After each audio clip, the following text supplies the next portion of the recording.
Hadir dengan bodi berbahan metal ala-ala Meizu M3 Note, akan tetapi dengan ceruan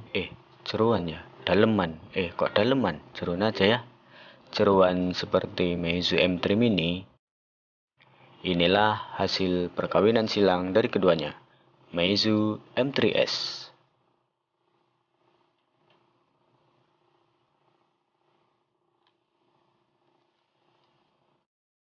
Sebenarnya Meizu M3S ini belum hadir secara resmi di Indonesia. Entah ini akan hadir secara resmi atau enggak, saya kurang tahu. Saya dapat HP ini dari AliExpress. Waktu itu dapat $159 atau sekitar 2,1 jutaan. Tetapi karena waktu itu saya memilih menggunakan DHL, biaya kirim, pajak, dan biaya lain-lainnya jadi lumayan tinggi menurut saya. Lebih lengkapnya bisa lihat di blog saya, yang linknya sudah saya taruh di deskripsi.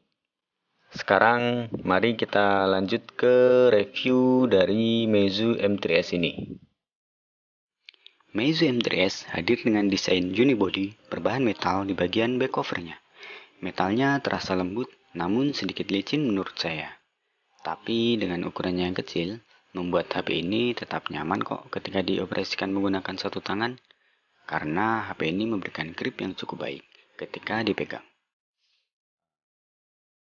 Di sisi kanan HP ini terdapat tombol power dan volume rocker yang cukup kliki ketika ditekan. Penempatannya juga mudah dijangkau oleh ibu jari saya. Kemudian di sisi kiri terdapat slot dual SIM card hybrid berjenis nano SIM. Di sisi bawah ada port micro USB, sebuah lubang speaker, dan juga mikrofon. Kemudian pindah ke bagian atas ada lubang jack audio 3,5 mm. Pindah ke bagian belakang ada kamera 13 megapiksel, dual LED flash, logo Meizu, ada strip chrome di atas dan di bawah. Kemudian ada di bagian depan terdapat kamera 5 megapiksel, sensor, kemudian ada LED notification. Kemudian ada pula tombol home yang juga berfungsi sebagai fingerprint scanner. Secara keseluruhan, desain dari Meizu M3S ini sudah cukup oke, meskipun hampir sama dengan kakaknya, yaitu Meizu M3 Note. Mengusung resolusi HD 720p di bentang layar yang hanya seluas 5 inch, bisa dibilang pas menurut saya. Detailnya tetap dapat dan secara teori juga meringankan kinerja GPU dan baterai. Itu secara teori ya. Kemudian warna yang dihasilkan dari layarnya juga terlihat cukup baik, tidak terlalu kekuningan atau kebiru-biruan, lebih ke arah netral menurut saya. Tapi jika masih dirasa kurang puas dengan reproduksi warna yang dihasilkan, temperatur warnanya bisa diatur di setting, mau yang kuning banget atau biru banget bisa. Kemudian dengan panel IPS membuat sudut pandang dari layar HP ini sangat luas. Dilihat dari berbagai sisi, layarnya masih terlihat dengan jelas. Hal ini tentu cukup membantu ketika dipakai untuk menonton video. Kejernihan layarnya juga akan memanjakan mata kita saat kita menonton video. Tetapi meskipun mungkin bagi beberapa orang layar 5 inch masih terasa kurang lebar jika digunakan untuk menonton film atau drama. Di sektor dapur pacu, HP ini diutaki oleh prosesor octa-core dari MediaTek, yaitu MT6750 1,5 GHz, GPU Mali T860MP2. Kemudian ada dua varian RAM dan internal dari M3S ini, yaitu yang saya pegang saat ini adalah varian RAM 3GB dan storage 32GB. Dengan spesifikasi seperti ini, performa dari M3S ini terasa gegas dan tangkas menurut saya. Transisi antar home screen berjalan sangat smooth. Buka tutup aplikasi juga lumayan cepat dan gak ada lag sama sekali selama saya mencobanya. Buka banyak aplikasi juga gak bikin HP ini jadi tambah lemot. Oh ya, untuk multitaskingnya sendiri dengan RAM 3GB sudah pasti lancar jaya. Untuk bermain game, beberapa game yang saya coba dapat saya mainkan tanpa kendala. Main Asphalt 8 di grafik tertinggi, halus banget, tidak ada tanda-tanda frame drop, yang saya temukan. Selanjutnya, bermain Evil Band di grafis tertinggi juga dapat dimainkan dengan sangat mulus. Tidak ada lag sama sekali di sini. Namun, ketika digunakan untuk bermain Goodfire, akan terasa ada frame drop meskipun tidak terlalu mengganggu jalannya permainan. Tapi wajar sih, karena memang game ini membutuhkan performa grafis yang sangat mumpuni. Masuk ke bagian sensor, HP ini bisa dibilang cukup lengkap. Cuma minus temperatur dan pressure yang memang jarang ada di HP-HP Android. Gyroscope ada, tapi gyroscope di M3S ini hanya software. Experience-nya menurut saya agak sedikit kurang jika dibandingkan dengan yang benar-benar gyroscope. Kadang suka telat respon gerakan atau salah arah. Kalau pakai headset VR, terasa banget bedanya. Fingerprint ada, berfungsi juga sebagai tombol home dan back. Untuk menggunakan fingerprint-nya, kita harus menghidupkan layar terlebih dahulu. Responnya lumayan cepat dan akurat. Kemudian tidak ada tombol Reaction App di HP ini. Untuk mengakses Reaction App, kita tinggal swipe ke atas dari bawah layar. Simpel kan? Fitur-fitur lain seperti double tap to wake maupun gesture seperti huruf C untuk membuka kamera ada di HP ini. Satu kekurangan yang menurut saya cukup mengganggu dari HP ini yaitu telatnya notifikasi dari beberapa aplikasi sosial media seperti WhatsApp, Twitter, dan lainnya. Dalam kasus saya ini, hal tersebut sebenarnya bisa diatasi dengan beberapa pengaturan di aplikasi security. Pengaturannya bagaimana nanti bisa dilihat di blog saya. Sudah saya tulis lengkap di situ.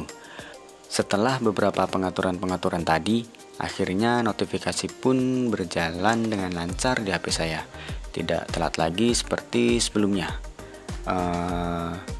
Jadi untuk performa dan kelengkapan sensor yang dimiliki oleh HP ini menurut saya sudah cukup bagus untuk HP di range harga 2-3 juta.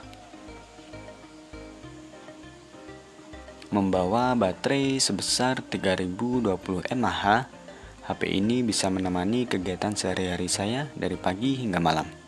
Dengan pemakaian ala saya yang cuma browsing, sosial media, dan beberapa kali nonton YouTube, saya bisa dapat screen on time sekitar 4 jam kurang sedikit, dan itu baterainya masih sisa 47%. Tapi untuk pemakaian berat seperti bermain game, full 4G service plus beberapa kali dijadiin hotspot, saya bisa dapat screen on time sekitar 4 jam sampai butuh diisi ulang kembali. Selanjutnya, absennya fitur fast charging juga membuat waktu pengecasan HP ini cukup lama. Dari sekitar 10% sampai full membutuhkan waktu sekitar 2 jam.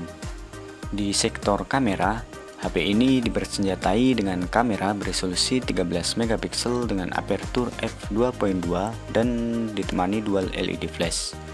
Untuk fokusnya lumayan cepat, tetapi untuk pengambilan antar gambarnya ada sedikit jeda sebenarnya, tapi tidak begitu kelihatan.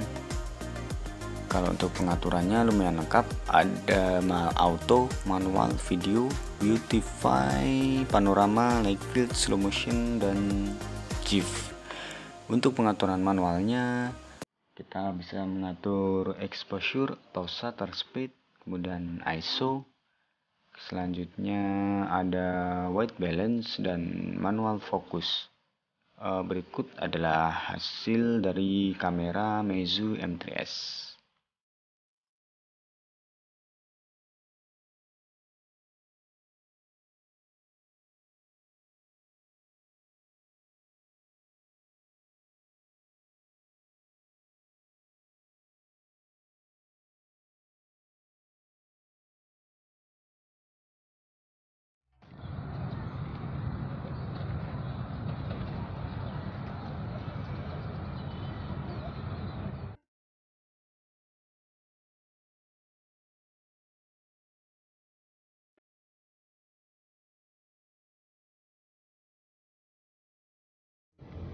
Terlepas dari beberapa kekurangan yang sudah disebutkan tadi, seperti bodinya yang masih lumayan licin, kemudian gyroscope yang masih software, dan telatnya beberapa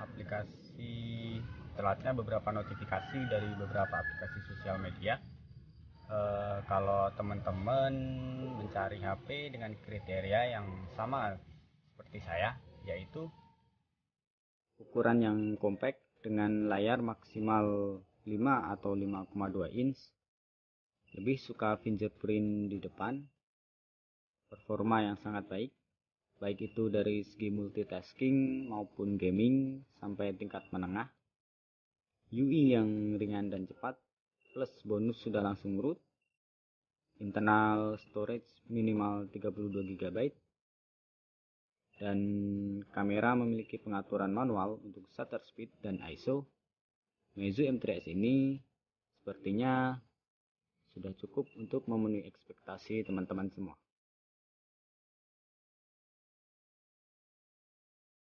Oke, selesai sudah review Meizu M3S dari saya.